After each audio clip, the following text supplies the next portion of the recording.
The topic that we are going to discuss today is about system development life cycle.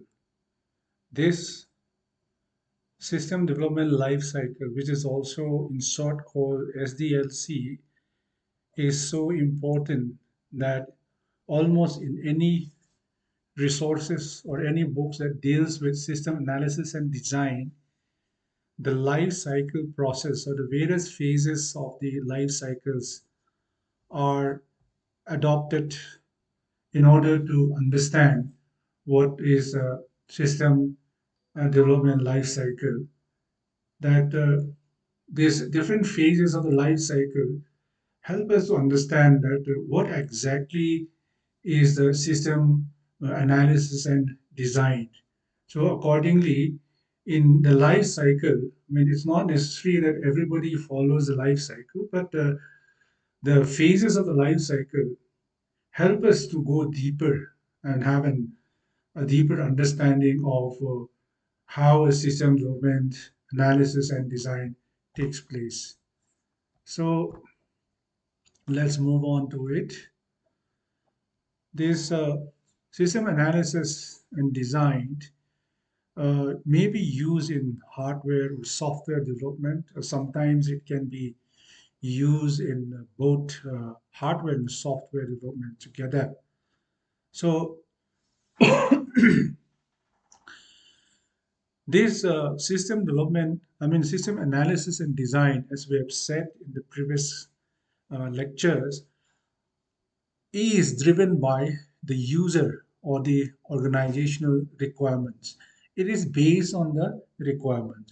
Without the requirement, there is no system analysis and design. System analysis and designs take place when there is some form of requirements. So these requirements, you know, uh, can be something that is already in existence, okay, or it can be something which we are anticipating that in future that it is going to come. This requirement is going to come in order to keep up with the new development or new technology. Or it can we can simply say that these requirements are already in place, so that is why we are trying to take care of these requirements, which means that these requirements are not being taken care of, are not being addressed.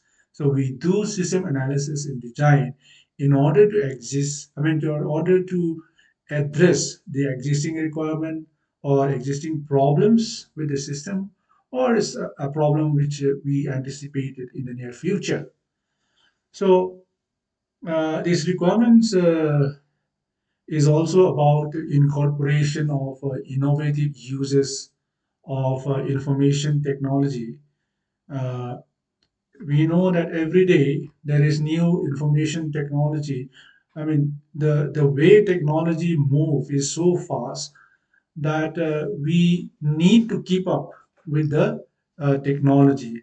So maybe we want to incorporate certain aspects of the technology, or we want to have uh, I mean, use information technology, incorporate new information technology, which might be helpful to our system.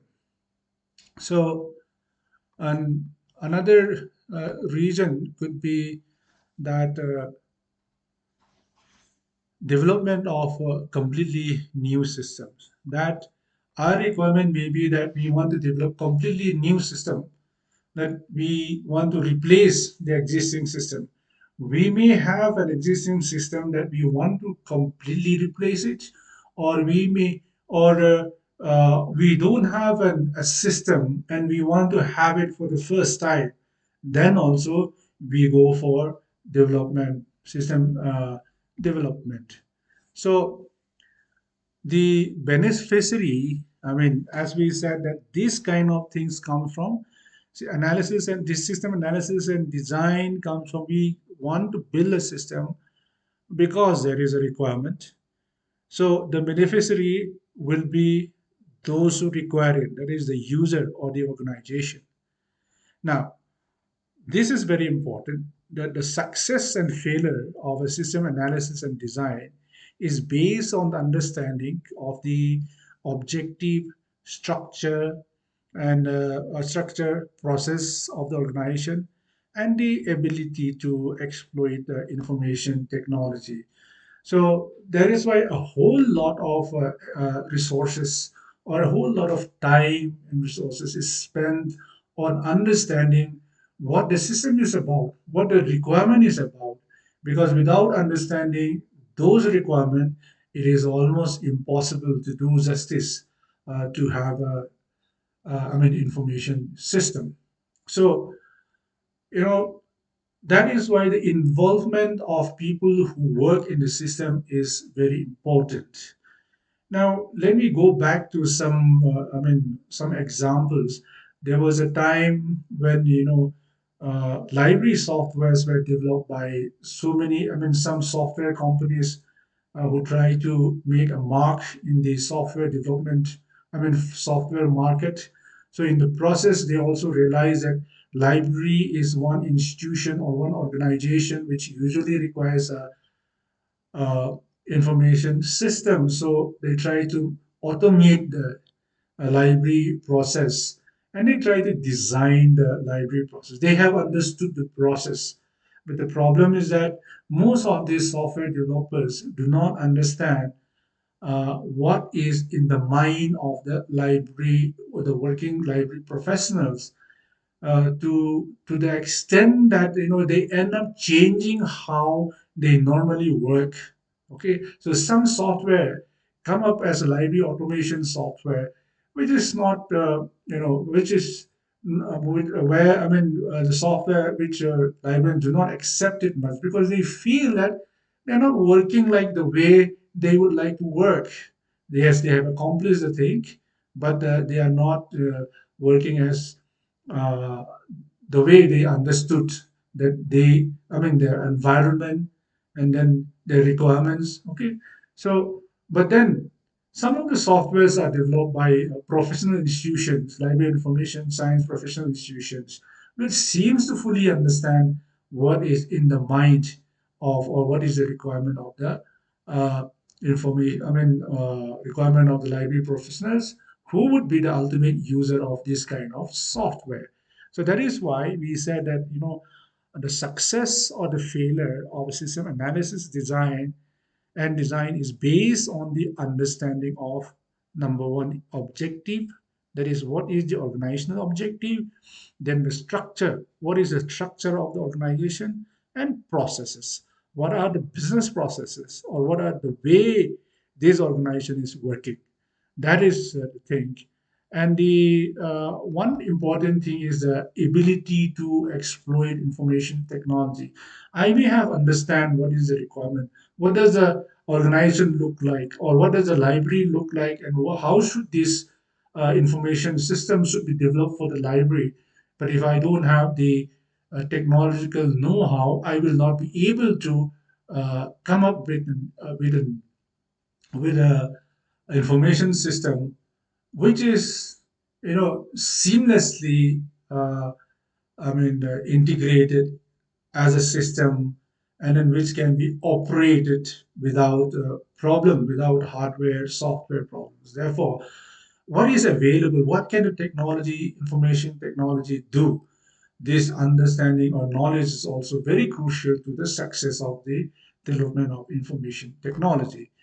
Now, most systems are modeled around the internet and the World Wide Web. This is the present day situation. If you look around you, today we are in a world where we are connected, a world where internet has become something we take it for granted. Some years ago, I belong to the generation where the use of internet was something of a luxury. Not everybody cannot access it. Uh, Having an email is like a status symbol. So I was in that kind of generation, but today the present generation take it for granted that every device is internet.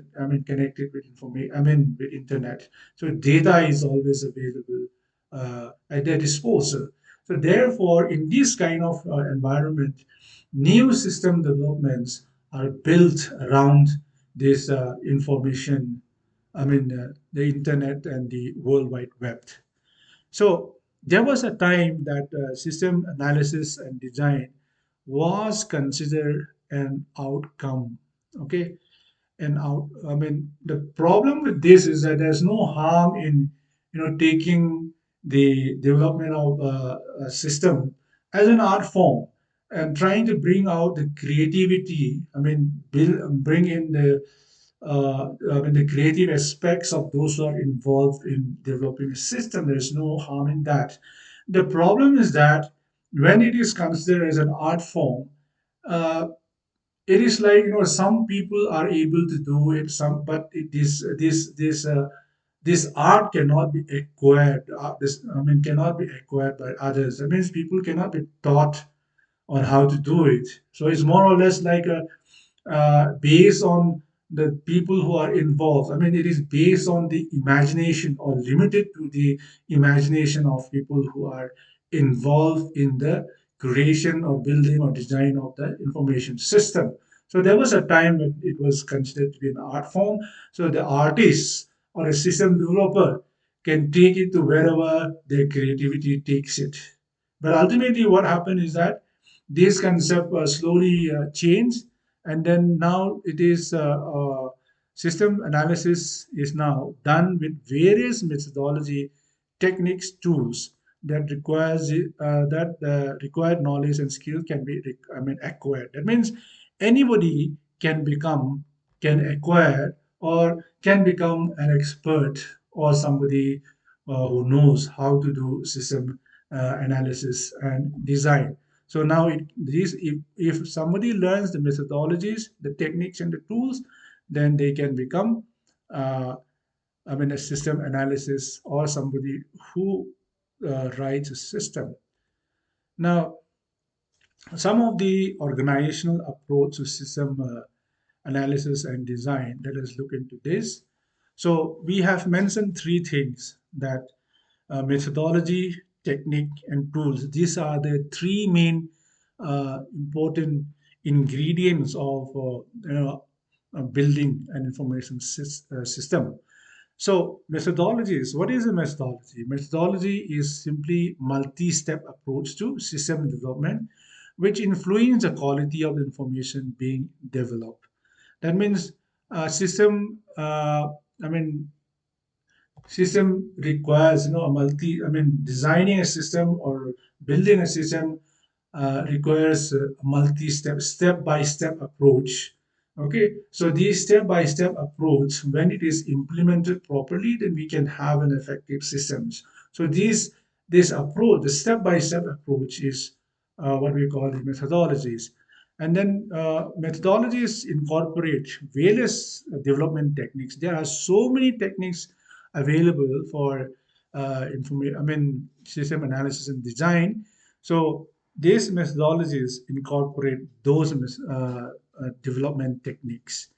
So then the second one is the process. Okay, techniques. What are the techniques?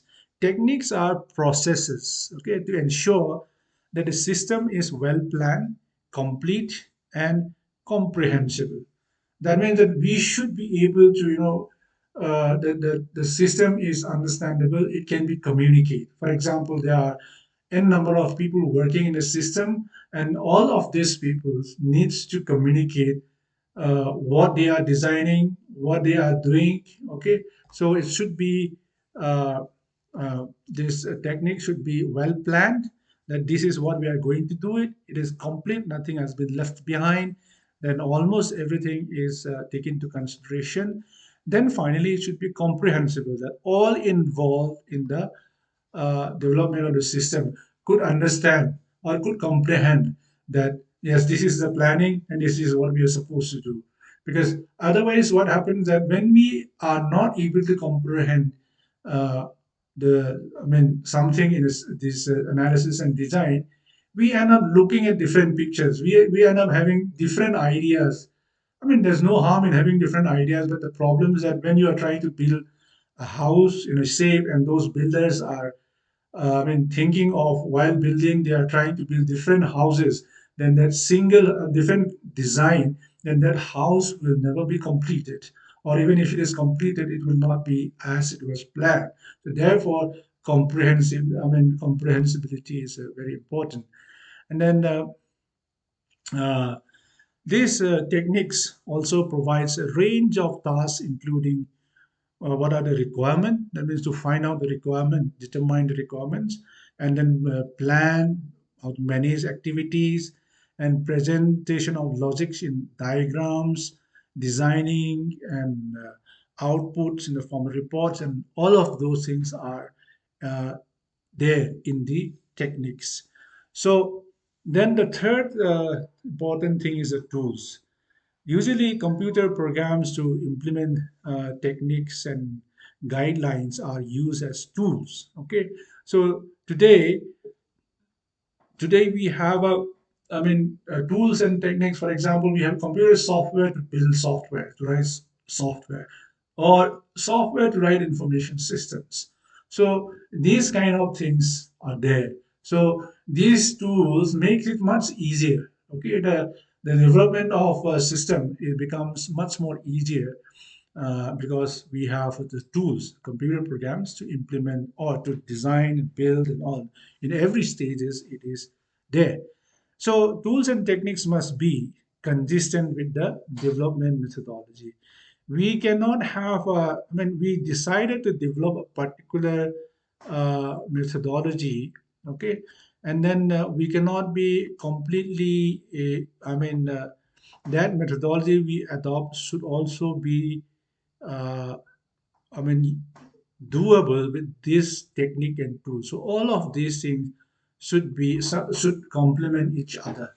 Okay, we cannot have a methodology which cannot work with the tools that we have chosen, or we cannot have a technique which cannot be developed with the methodology that we have chosen. So all of this should be complementing each other. Okay, so if we go to the next slide, yeah, this is the graphical representation of the organizational approach to system analysis and design. So this is what it is. I have taken this from the book Modern System Analysis and Design, Global Edition. So here, if you look at this picture, then you will see that uh, we have the methodology, which is more or less the guide, the guiding light, the guiding, the principles on how we are going to do develop a system, then the techniques that we are going to use, okay, then the tools. So when we have all of these three things together, then we can start building our system. Now, before we move further uh,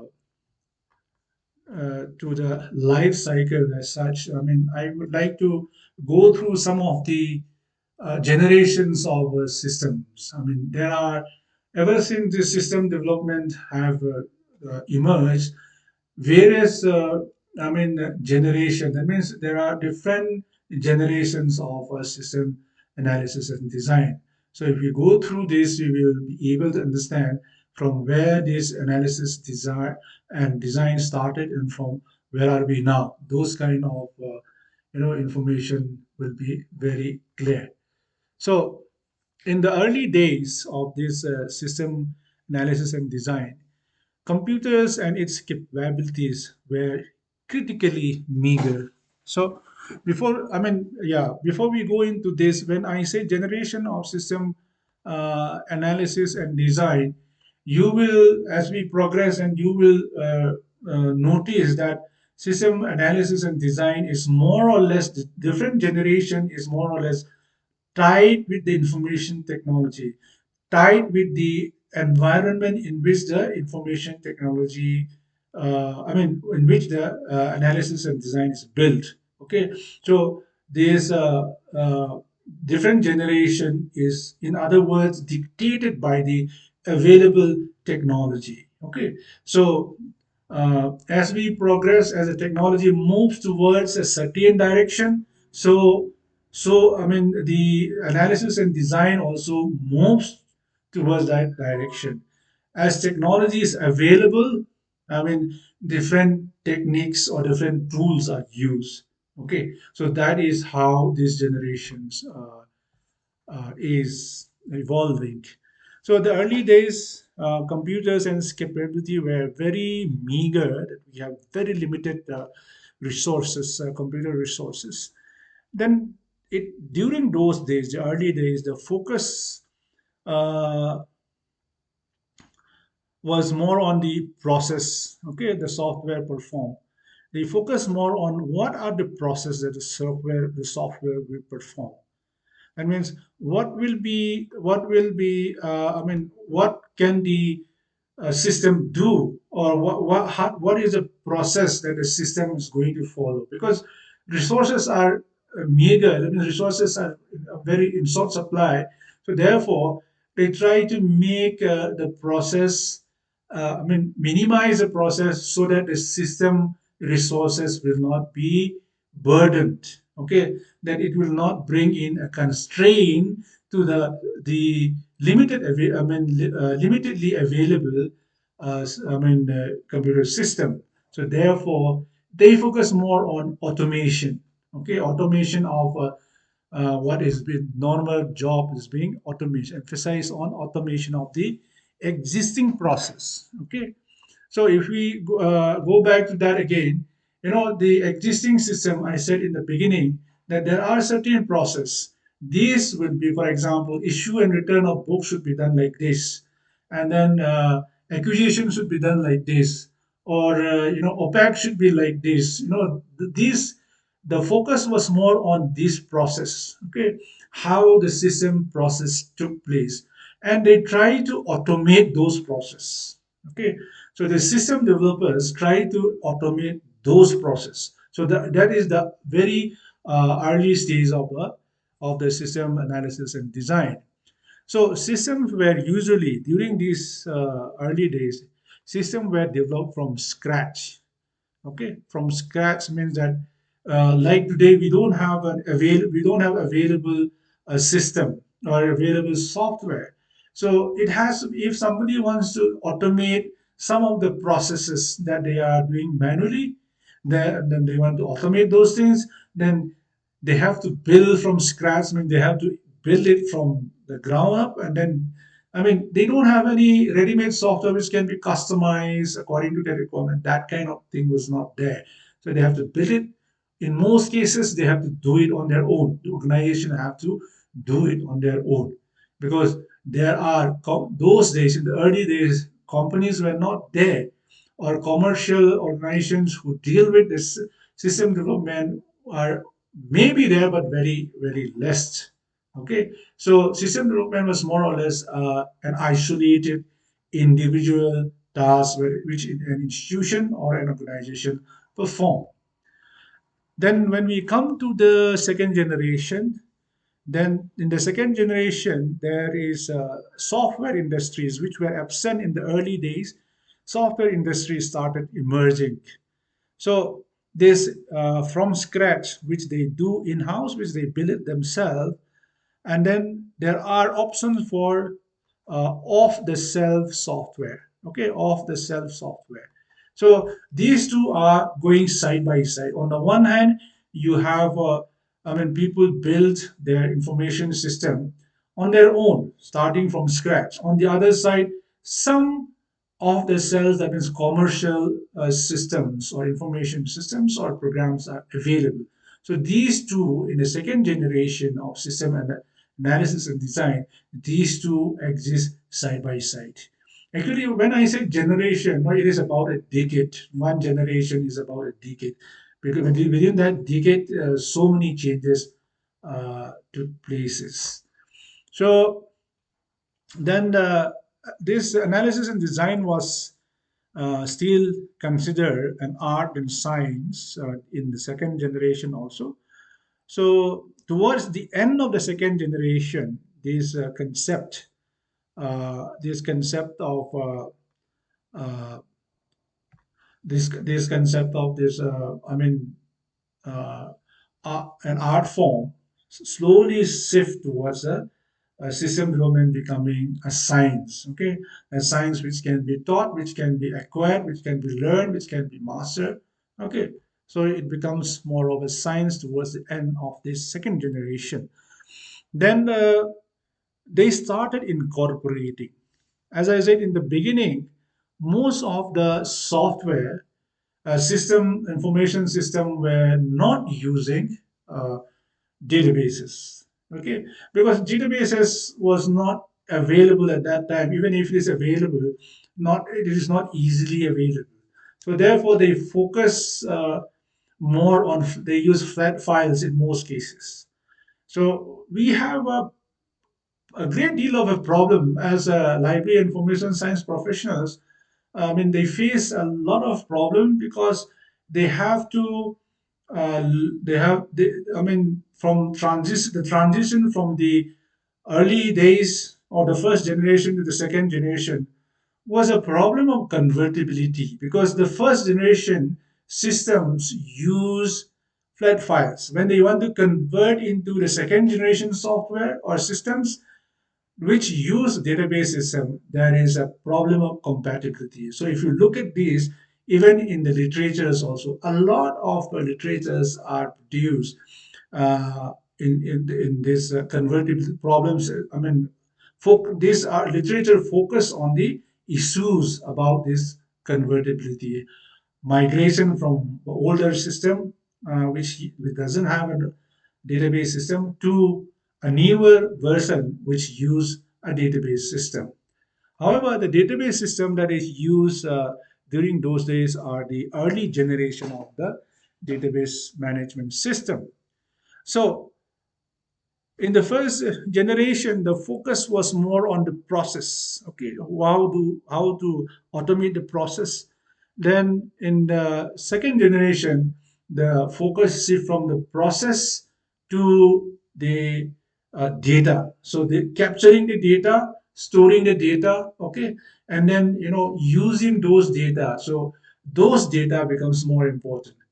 So from automation, it becomes to a data-oriented system. So automation is more about how to perform the process with the information with a computer system, and then the data is that how to store this data in. I mean, while performing. I mean, while operating the system. Okay, so that is how it transition the transition that takes place in the second generation. And then in the third generation, we have the microcomputers. Okay, so microcomputers become part of the organizations. In the early stages, the computers were mostly mainframe computers, which are huge, and then the resources are very limited. It is much uh, I mean the computational power or the processing capacity is I mean much less than entry level smartphone. Okay, that is how meager is the system during that time. So then we come to when we come to the third generation, we have microcomputers. The organization started using microcomputers in their day-to-day activities. So software industries develop more software for microcomputers because microcomputers becomes more available in the market. So accordingly, the software industries also respond. Okay, to this mass availability of microcomputers. So the system analysis and design is more shifting towards this. I mean, it's more focused on how to have an information system operable through microcomputers. Now, let me clarify one thing here. Intentionally, I did not give, I said that this different generation is about a decade old. I mean, the period is about one decade age. But I did not specify the years. I did not say that the 60s, the 70s, the 80s, or the 90s, and so on. I did not specify those things because why I did not specify is that these things are not universally, uh, applicable, relevant. For example, in most of the books that deals with system analysis design, the different generations they give a time period, you know, the time period, the 60s, the 70s, and so on, which is wildly inaccurate when it comes to developing countries like our country. So when they are talking about the third generation, we haven't we are yet to have the first generation computers. So we were still in the first generation when they are already in the third generation. So this is the difference that we are facing when it comes to different generations. Uh, of this different generation. That is why I intentionally did not put the year, because it differs from country to country, region to region, depending upon how fast the information technology is adopted in that particular country. But I just use the different generations so that it'll give us some understanding of how system analysis and design evolve from one stage to another. Now, in the third generation, one important thing is that we have computer-aided software engineering, that is case tools, which can be used. This is the what I said, when I say case tools, computer aided software engineering tools, these are softwares. Okay, case is a computer aided software engineering tool is a software which can be used to develop software. So that's why I said in the beginning that software can be used to develop software. So in the third generation, we have this case tool available, so that help the system developer to build a more efficient information system. Now, even the computer line prompt interface were replaced with Windows and icon-based interface. Now, many of you will not be familiar with these things. Now, if you in a window environment, if you type, when you are trying to uh, for example, registry editor, or certain programs like library softwares. When you are running, then you are running in a DOS environment. That is command-based environment. You have a dark screen, you have a cursor, and then you have to remember to type. You have to type the command, and then accordingly the computer will behave. Okay, that was basically, commanding a computer to perform certain things, certain activities, certain process. That was how it was done. But then slowly that comes to more of a graphical user interface that we see today. From this operating system, we come to a Windows operating environment where we have buttons, we have icons. No, you simply click at those buttons and icons. You slide from one bar to another bar. So it has become a more of a visual kind of operation. So that was, that transition took place in the third generation, from line prompt interface to Windows and icon-based interface. Then, as organization prefer ready-made over in-house, the role of system developer transition from builder to integrator. This is very important because today, the system, initially, a system developer is a builder, somebody who builds a system. Okay, somebody who builds a system from scratch for an organization. But now, people, there are more software. The software industries come up with different options. Since options are available, now what happens is that people buy these ready-made software. Now, when you buy this ready-made software, what you need is that somebody to integrate that ready-made software in your organization, or your ready-made software into your organization system. Okay, so that is, I mean, how even the system developers' role changes. They become an integrator. They integrate the uh, ready-made software or off-the-shelf software in the organization.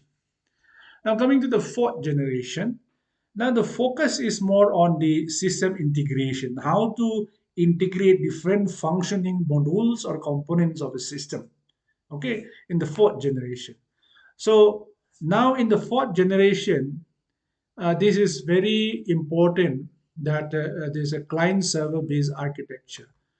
Most computer networks becomes a client server based architecture where you have a client, I mean, where you can access a larger computer, a computer with a more powerful computer which function as a server in which your applications or your software resides, and then you access this server from a client computer.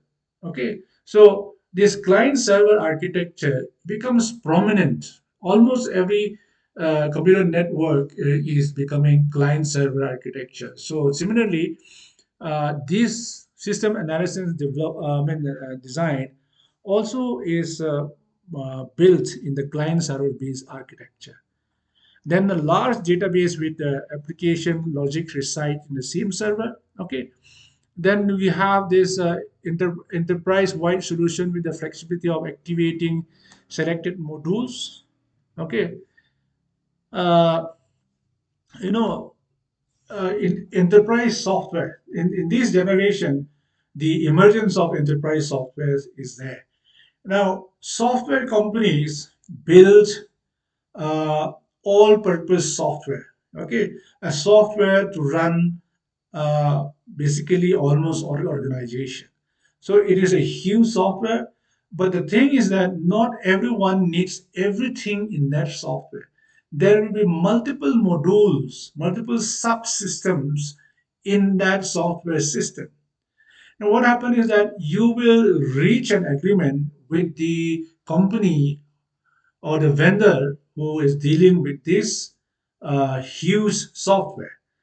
Then based on your requirement, then you will tell them that I need module A, B, C, and D, for example. So that is your requirement. So accordingly, they will activate module A, B, C, and D and give the software to you. There may be other 20, 30, or 100 modules that will not be activated because you have not paid for that price. You have paid for 4 or 5 modules that will be activated and given to you, integrated in your organization. So that way, software companies build larger systems with subsystems or modules which can be activated or deactivated, or which can also be modified according to the requirement of the given organization. And accordingly, they price it that way also. Suppose you are, I mean, activating only 5 modules, then you'll be, uh, I mean, the price, you have to pay the price accordingly. How much is going to be that 5 modules? So somebody who have 10 modules activated will pay double of, I mean, somebody who paid, for, I mean, who get only 5 modules activated. So pricing also started changing. The same, it is the same software, but I mean, the ability or the modules which are made functional is limited according to the requirement, and sometimes according to the capacity uh, of the organization on how much they can purchase. But it's basically the need base. I mean, so this uh, flexibility to activating selected module becomes something which is, I mean, almost every organizations are after, because as we said, the solution, I mean, the software is for enterprise solution. Why they call enterprise solution? That means it is made in such a way that it can handle almost everything that in any organization. But the based on the requirement, only the required modules will be activated. So in a way, it makes sense also. Why pay for the full software when you don't need the full software. Pay for what you require, the modules that you require, and then use those modules only. So that is the logic in which these systems are built. Then eventually, towards the end of the fourth generation, uh, systems are integrated into the internet and the world wide web. So towards that end, internet becomes, broadband internet, or accessibility of internet becomes much more widespread. There's like microcomputers becoming more affordable. So internet connectivity and the world wide web becomes more widespread. Internet connectivity is more affordable, and almost everybody started having internet connectivity. So the system is ultimately focused,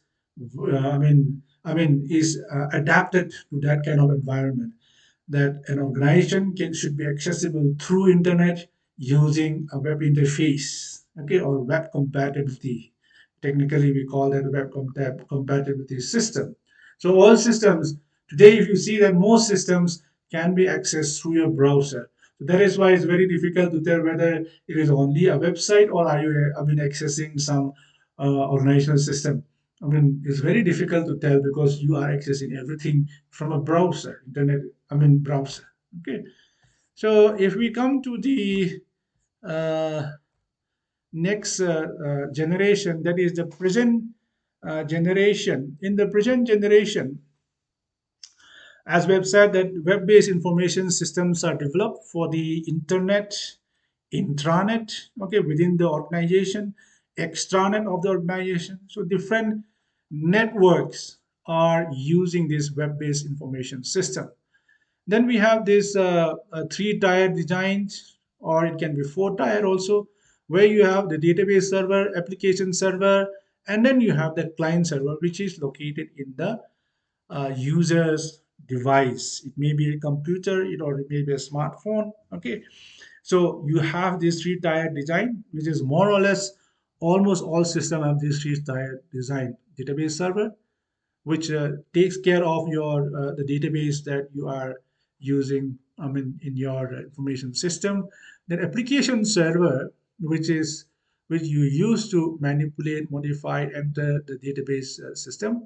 And then the client server is the client is the one that's the application that helps you to operate this application server remotely. So then we have in the present generation, wireless technology becomes widespread. We expect that we will be connected without connecting, in the sense that we should be connected wirelessly. Our phone and smartphone systems should be connected wirelessly, or our computer systems in the form of laptops and all needs to be connected through a Wi-Fi system. Okay, uh, so that kind of wireless connectivity becomes widespread. So accordingly, the information system analysis and design also uh, moves towards that. Smartphone, tablets, all kinds of those devices. And database and applications are no longer stored or run in-house. Okay. Now this is another important development, that database are no longer used, store, or uh, in-house. Till recently, that information, whatever systems you have, the your system will be stored within your organization, and then your data is also stored in your organization. Usually you will have a system room where all these big servers are located, and somebody is tending to it. Okay, as if somebody is looking after that, just like something very delicate, because in order to make the organization function, those system, the servers and the applications should be, the database should be working. Okay, it should always be accessible and working. Because if those things are not working, then the organization, manpower or resources will be lost because of system not functioning. So Usually it is maintained. It is such a big headache that about any every organization who have an information system needs to have dedicated people, dedicated rooms, dedicated location systems to look after that. Now things have changed in the present generation. What happened is that there are people who are doing those things.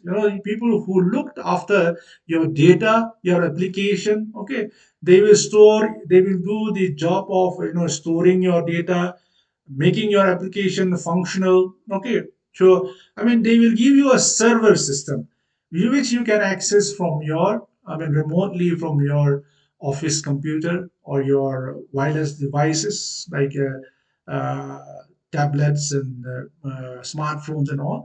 So they will store those things for you and you pay them a premium. That is, you pay them a fee. Okay. So that way, your headache of whether the system is going to shut down for some problem for maintenance and all of those things are no more there. So these organizations emerge who look after the I mean the data or information system of a number of organizations. So their job is dedicated.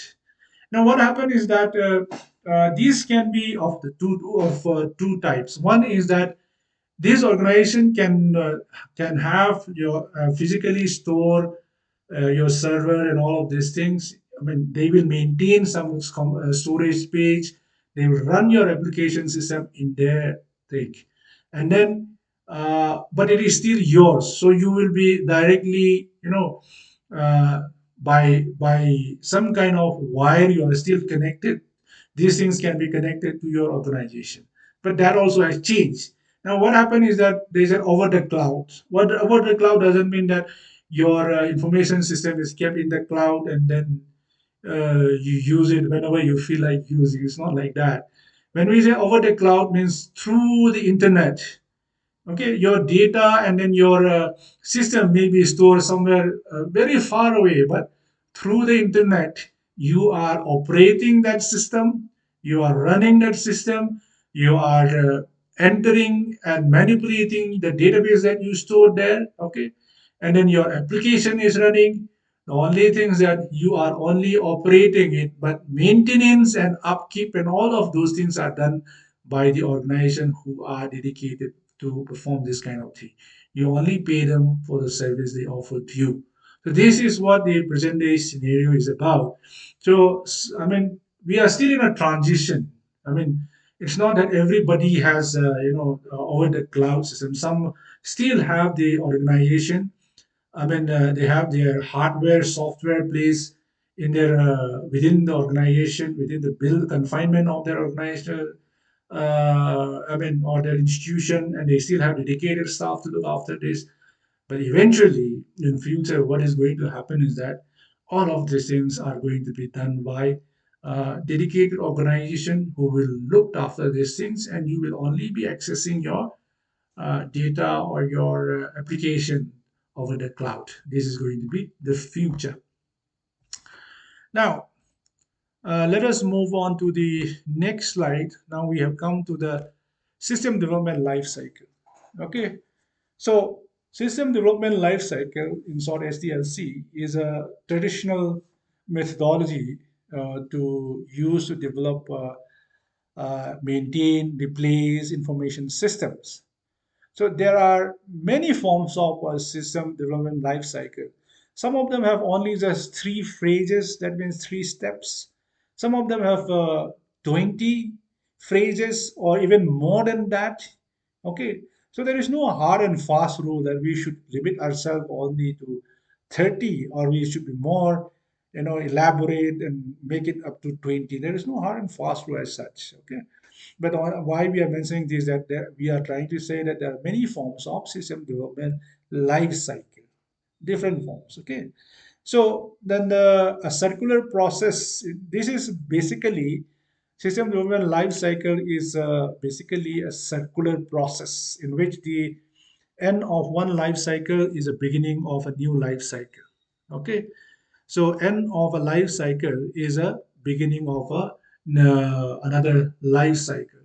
So this is very important that uh, When one life cycle ends, then the next life cycle starts. So there is an iterative process which keeps on repeating over and over again. Or in computer terms, we say that it keeps on looping. Okay. So the phases are repeated until acceptable system is created. No, you may have different phases. The phase one, it will be looped. We keep on repeating till it is satisfactory that we can move on to the next phase. Okay. Once we keep on doing, redoing, redoing it, once we are happy with that, we move on to the next phase. And then we keep on doing that until it is completely satisfactory, and then we until it is satisfactory we keep on redoing it.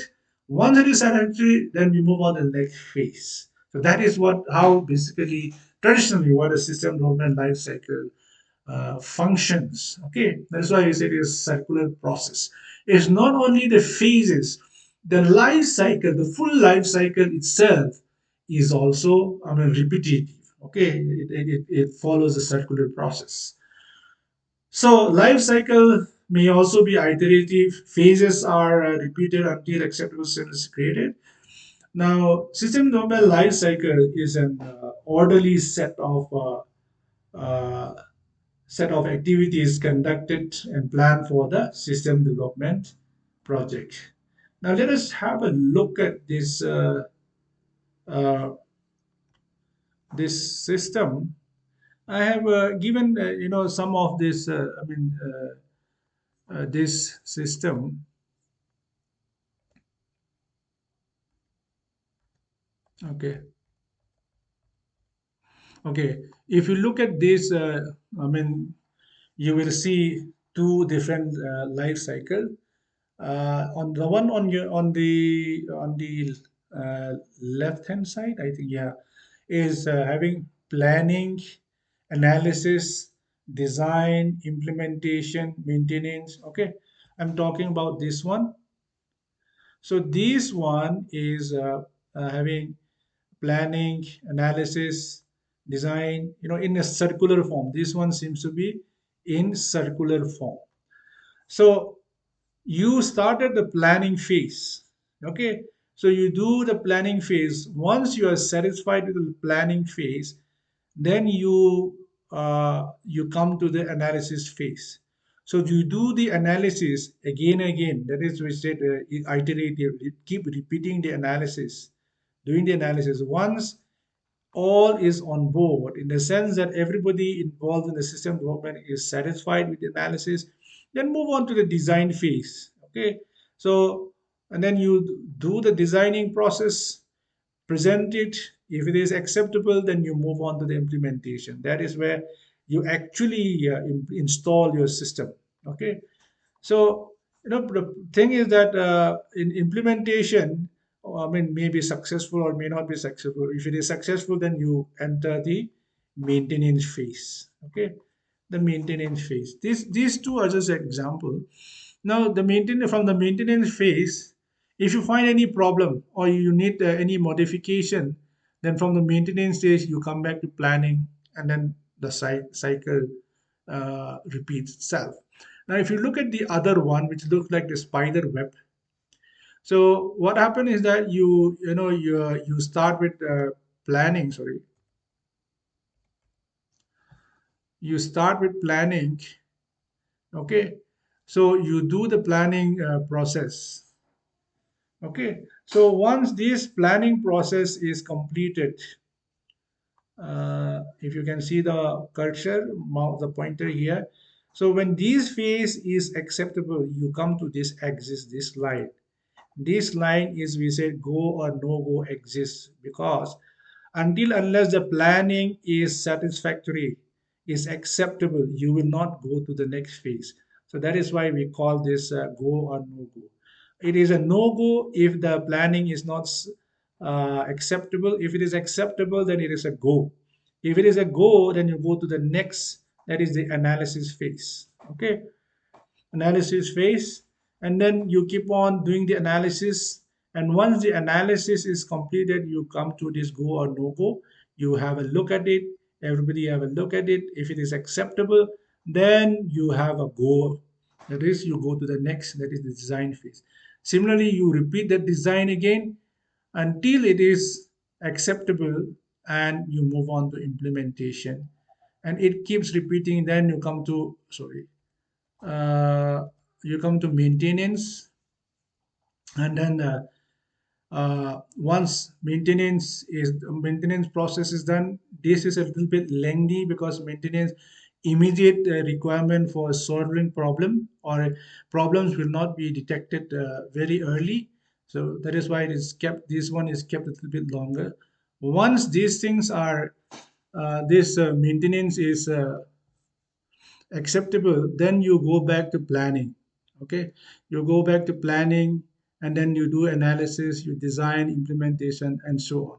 So this is what we call system development life cycle. Why life cycle? Because it is more or less repetitive. Okay, now let us see what are the things that we do in these different phases of our life cycle. In the planning, an organizational total information needs are identified. Okay, what is the information need of the organization? So those things are identified. Not only is identified, analyzed, prioritized, and arranged in such a way that everybody can understand. All involved in the system development can understand. Okay, so that is the planning phase. It is more or planning phase is more or less a gathering of information, and then chalking out a plan phase. So this is the need, the information needs. We identify it, analyze it, keep in different priorities, and then accordingly we come to the analysis phase. So in analysis, system requirements uh, are studied and then structured. Okay, studied and structured. So there is two phase here, that is requirement determination and requirement analysis, more or less the same.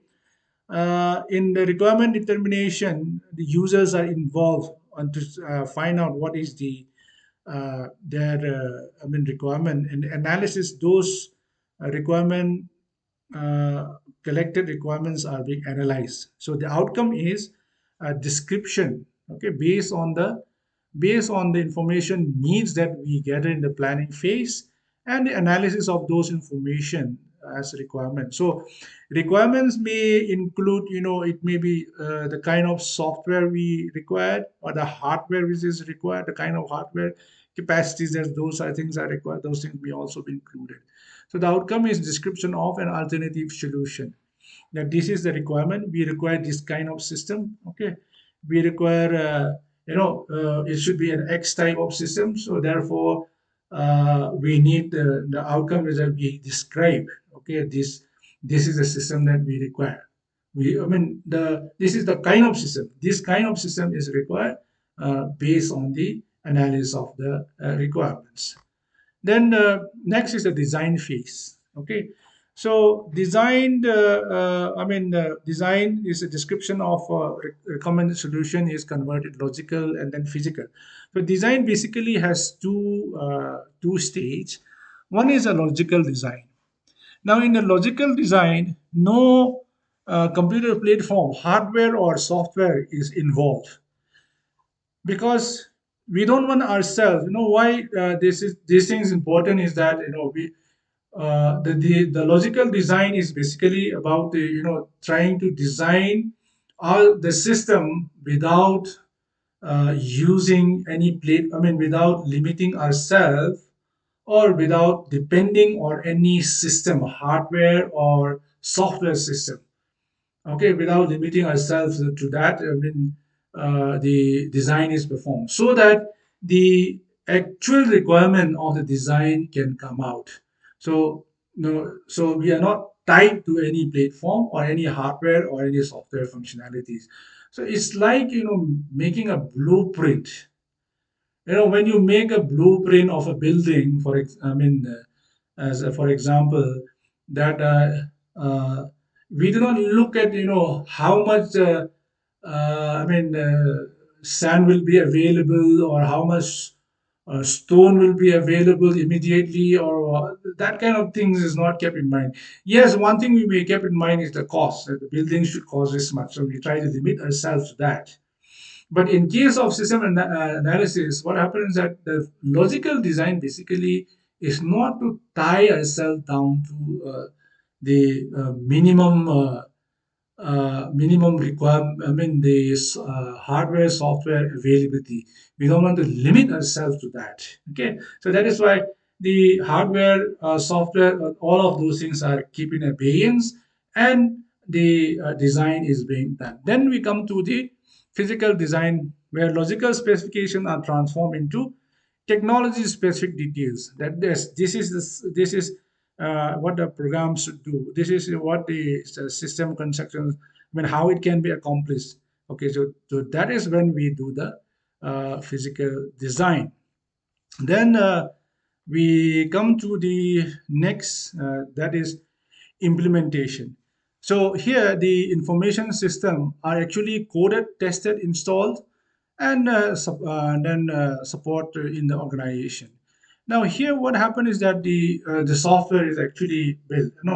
We said in the beginning that it is more of integration. So this is where the integration takes place. So the software is actually integrated. Okay.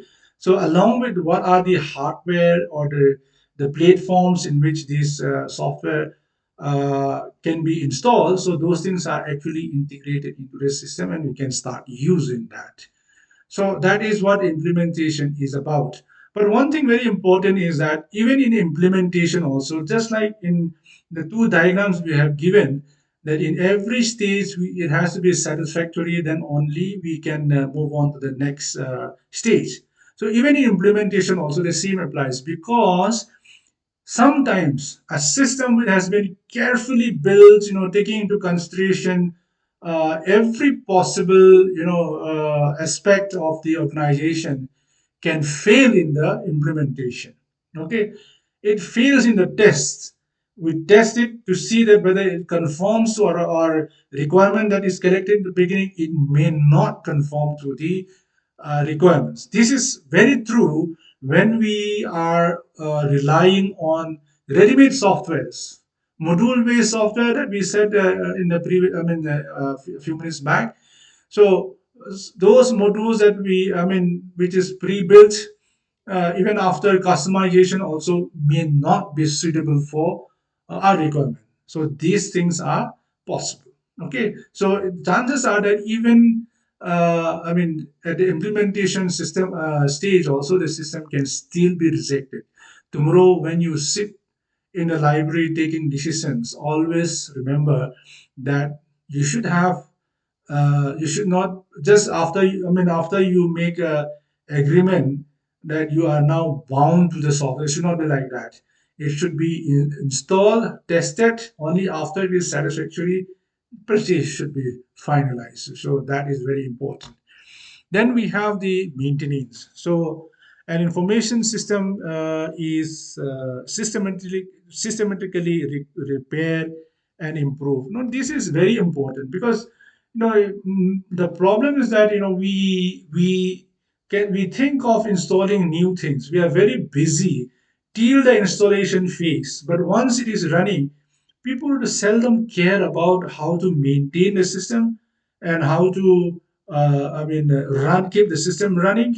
That is very important, because in this maintenance phase you will come across various hiccups, various problems that may not emerge immediately. The problems may not occur immediately after installation, but in the long run, after having run for days, months, or years, then you come across certain problems that is not as per the requirement or as per the objective of the organization, or there is not consistently or dependably functioning modules. So then if you face this kind of problem in the process of maintenance, you identify those things, and then again you go back to the planning phase of then trying to build, or modify your system. Okay, now let us come to the summary of this system development life cycle, where the output the products output or deliverables are there. So, in planning, priorities for system and projects, and architecture of data, network, and selection of hardware, information system managements are the result of this associate system. Detailed steps are being worked out, or work plans, timelines are being done for the system project. Then specification of system scope, that how much are we going to, how big is going to be our system, and planning and high level system requirement features. These are some of the things. Assignment of team members and other resources. All of these things we will discuss as we move on to the details of these different phases. And then finally, system justification or business case, whether this is cost effective or not, those things comes into plan. Then in analysis phase, description of the current system and where the problems or opportunities are with the general recommendation how it has to be fixed, enhance or completely replace the system. So those kind of things are analyzed. Then the explanation of alternative systems and justification for why we choose that alternative system and why not the other alternative system. Okay, that kind of justification is done in the analysis. Then in the design phase, functional detailed specification of all system elements like data, processes, input and output. Then technical detailed specification of all system elements, program for files and network system software, those things are taken care of. Then acquisition plan for the new technology. How do we acquire that new technology? Then in the implementation, those things are codified or integrated. Then when the operational staff or the managerial staff are being trained, and then a support system for the system, for maintenance is established. So in maintenance, we have the new version or release of software with associated updates and documentation.